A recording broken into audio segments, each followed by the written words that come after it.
అస్సలాము అలైకుం వరహ్మతుల్లాహి వబరకాతుహ్. అల్హమ్దులిల్లాహ్ వస్సలాతు వస్సలాము అలా రసూలిల్లాహ్ అమ్మా బఅద్.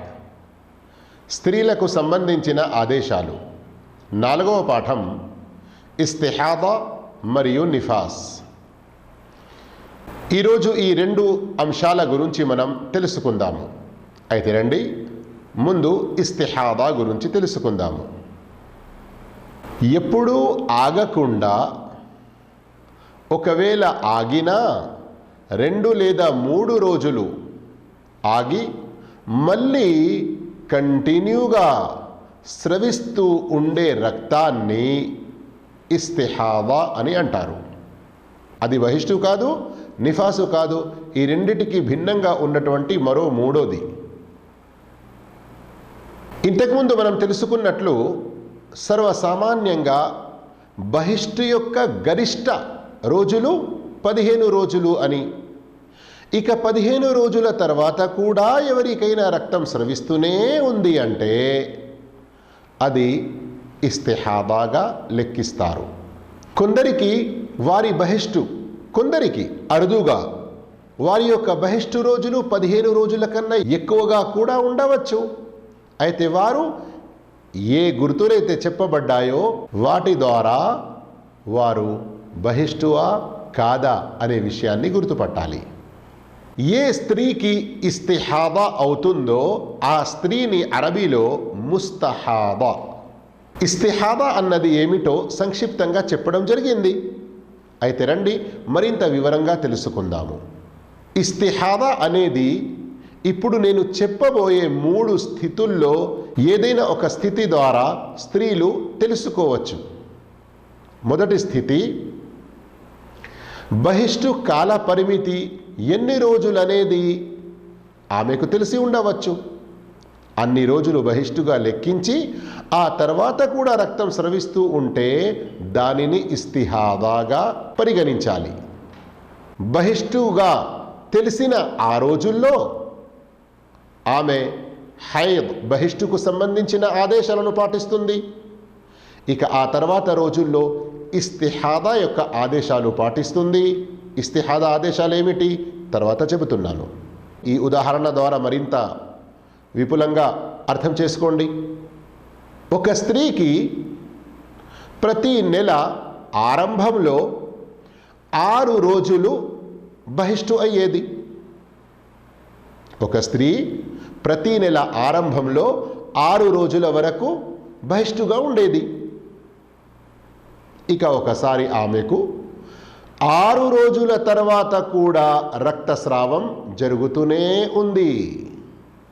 అలాంటప్పుడు 6 రోజులు బహిష్టుగా లెక్కించి, బహిష్టు ఆదేశాలు పాటించి, స్నానం చేసి నమాజు ఉపవాసాలు మొదలుపెట్టాలి. ఆ తర్వాత రోజులు ఏవైతే ఉన్నాయో వాటిని ఇస్తిహాదాగా లెక్కించాలి. రెండవ స్థితి, ఒక అమ్మాయి మొదటిసారిగా బహిష్టురాలయ్యింది. ఆగకుండా రక్తస్రావం జరుగుతూనే ఉంది. అలాంటప్పుడు ఆమె బహిష్టు మరియు వేరే రక్తాల్లో ఉన్నటువంటి వ్యత్యాసాన్ని గమనించాలి. బహిష్టు రక్తం నలుపు రంగులో లేదా చిక్కదనంగా లేదా దుర్వాసనగా ఉంటుంది. మిగతా రక్తాలు ఆ రకంగా ఉండవు. అలాంటప్పుడు ఆమె ఎన్ని రోజులు ఆ 3 రకాల గుర్తులు, నలుపు రంగు లేదా చిక్కదనం లేదా దుర్వాసన చూస్తుందో గమనిస్తుందో బహిష్టు రోజులుగా లెక్కించి ఈ 3 గుర్తులు లేని సందర్భంలో ఆ తర్వాత రోజులను ఇస్తిహాదాగా పరిగణించాలి. దీని యొక్క ఉదాహరణ, ఒక అమ్మాయి మొదటిసారిగా బహిష్టురాలైంది. ఎడతెగకుండా రక్తస్రావం జరుగుతూనే ఉంది. అయితే 10 రోజుల వరకు ఒక రకంగా ఉండినది, చిక్కదనం, నలుపు రంగు, దుర్వాసన. కానీ 11వ రోజు నుండి రక్తస్రావం జరుగుతుంది, కానీ ఈ గుర్తులు కానరావడం లేదు. అలాంటప్పుడు ఆమె ఆ 10 రోజులు బహిష్టుగా పరిగణించి 11వ రోజు నుండి ఆమె ఇస్తిహాదాగా పరిగణించాలి. అయితే ఈ సందర్భంలో ఆమె బహిష్టు రోజులు ముగిసిన వెంటనే స్నానం చేసి నమాజు ఉపవాసాలు మొదలు పెట్టడం తప్పనిసరి. ఇక 3వ స్థితి, ఒక స్త్రీకి రక్తస్రావం జరుగుతూనే ఉంది. అటు బహిష్టు రోజులు, బహిష్టు కాలపరిమితి తెలియదు, మరియు ఇటు గుర్తులు ఏవైతే చెప్పబడ్డాయో వాటిని కూడా ఆమె గుర్తించలేకపోతుంది. లేదా రక్తం ఒకే విధంగా ఏర్పడుతుంది, లేదా అది బహిష్టు రక్తమేనా కాదా అన్నటువంటి సందిగ్ధంలో పడవేసి ఏ ఒక్క నిర్ధారణకు రాకుండా ఆమె పరిస్థితి ఉంది. అలాంటప్పుడు ఆమెకు అతి దగ్గరగా ఉన్న బంధువుల్లో స్త్రీల యొక్క అలవాటు ఏముందో దాని విధంగా ఆమె తమ యొక్క పరిస్థితిని లెక్కగట్టి అన్ని రోజులు బహిష్టుగా లెక్కించి ఆ తర్వాత రోజులను ఇస్తిహాదాగా లెక్కించాలి. ఇక రండి, ఇప్పుడు మనం ఇస్తిహాదాకు సంబంధించిన ఆదేశాలు తెలుసుకుందాము. సామాన్య పరిశుద్ధ స్త్రీ మరియు ముస్తహాదా, వీరిద్దరిలో ఇప్పుడు నేను చెప్పబోయే చిన్నపాటి 2 వ్యత్యాసాలు తప్ప ఏమీ తేడా లేదు. పరిశుద్ధ స్త్రీ మాదిరిగానే ఆమెపై అన్ని ఆదేశాలు వర్తిస్తాయి. ఏమిటి ఆ 2 చిన్నపాటి వ్యత్యాసాలు? మొదటి విషయం, ముస్తహాదా ప్రతి నమాజుకు ఆ నమాజ్ సమయం అయిన తర్వాత నమాజ్ చేసుకునేకి ముందు ఫ్రెష్గా వుజూ చేయాలి. రెండవ వ్యత్యాసం, నమాజు చేసేకి ముందు ఏదైతే వుజూ చేస్తున్నదో ఆ వుజూకు ముందు శరీరంలో కూడా ఎక్కడైనా రక్తము తలిగి ఉంటే శుభ్రపరుచుకొని ఆ తర్వాత ఆమె తన రహస్యాంగాన్ని దూదితో ఈ రోజుల్లో రెడీమేడ్ కొన్ని వస్తువులు ఏవైతే వస్తున్నాయో వాటిని గట్టిగా బంధించి ఇక ఈ నమాజు స్థితిలో రక్తం కారకుండా పడకుండా జాగ్రత్త పడాలి. అయితే ఇక్కడ విషయం గుర్తుంచుకోండి, సామాన్యంగా పరిశుద్ధ స్త్రీలు కొన్ని సందర్భాలలో అసర్ యొక్క వుదుతోని మగరిబ్ కూడా చేస్తారు, ఇషా కూడా చేస్తారు, లేదా మగరిబ్ యొక్క వుదుతో ఇషా వరకు కూడా వారి వుదు ఉంటుంది, ఇషా చేస్తారు. ఈ స్త్రీలు అలా చెయ్యరాదు. ప్రతి నమాజు కొరకు ఫ్రెష్గా వుజూ చేయాలి. ఇక రండి, నిఫాస్కు సంబంధించిన ఆదేశాలు తెలుసుకుందాము. ప్రసవ కారణంగా గర్భకోశము నుంచి స్రవించే రక్తాన్ని నిఫాస్ అంటారు. ప్రసవ రక్తము అని కూడా అనడం జరుగుతుంది. ఆ రక్తం ప్రసవ వేదనతో, ప్రసవ సందర్భం నుండి లేదా ప్రసవానికి ఒక 2 రోజుల ముందు కానీ లేదా ప్రసవం అయిన తర్వాత కొంతసేపటి నుంచి కానీ ఎప్పుడు మొదలైనా ప్రసవ వేదన అందులో ఉండేది ఉంటే అది నిఫాస్గా పరిగణించబడుతుంది. ఇక ఎప్పటి నుండి అయితే రక్తస్రావం మొదలైందో ప్రసవ వేదనతో ఆమె నిఫాస్లో ఉంటుంది. నమాజ్ ఉపవాసాలు నిషిద్ధం. ఎప్పుడు రక్తస్రావం ఆగిపోతుందో ఆ తర్వాత వెంటనే ఆమె స్నానం చెయ్యాలి, ఆమె పరిశుద్ధురాలైపోతుంది. ఈ రోజుల్లో కొందరిలో ఒక దురాచారం ఉంది. 40 రోజుల వరకు ఆమె పరిశుద్ధులు కాదు, ఆ ఇల్లంతా కూడా అశుభంగా ఉంటుంది అన్నటువంటి అపశకునాలు కొందరు పాటిస్తారు. ఇది మహాపాపం. అంతేకాదు నమాజు ఉపవాసాలు కూడా మొదలుపెట్టరు. ఇది మరీ ఘోరాతి ఘోరమైన పాపంలో వారు చిక్కుకుంటున్నారు. ఎప్పుడు రక్తస్రావం ఆగిపోతుందో వెంటనే ఆమె పరిశుద్ధురాలైపోతుంది. స్నానం చేసి నమాజ్ ఉపవాసాలు లాంటివి మొదలు పెట్టవచ్చు.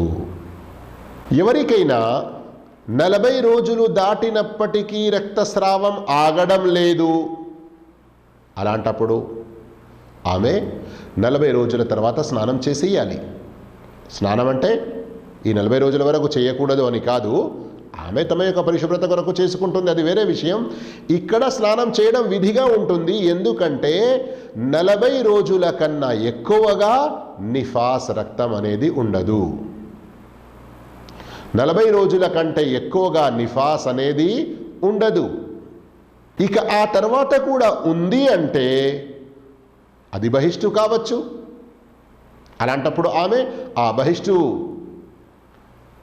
రోజులు ఆమె అలవాటు ప్రకారంగా ఎన్ని రోజులు ఉంటుందో అది లెక్కించి ఆ సందర్భంలో నమాజ్ ఉపవాసాలకు దూరంగా ఉండాలి. ఇంకా బహిష్టుకు సంబంధించిన ఆదేశాలు మీరు 3వ పాఠంలో విని ఉన్నారు.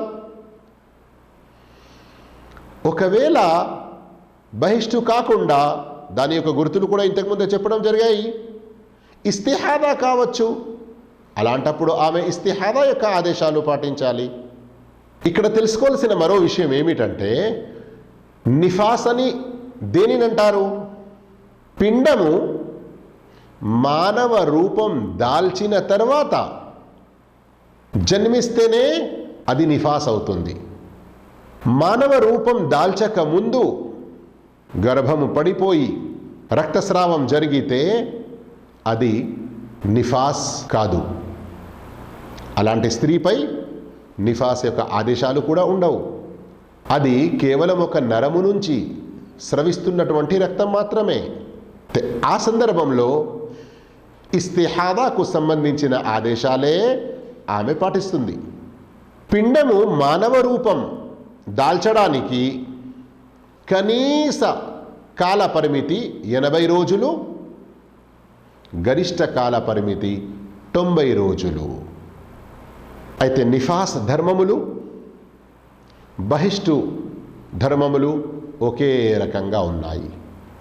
బహిష్టు ధర్మములు ఇంతకుముందు చెప్పబడ్డాయి కదా. నమాజు చెయ్యరాదు, నిఫాసు స్త్రీ నమాజు చెయ్యదు, ఉపవాసం ఉండరాదు.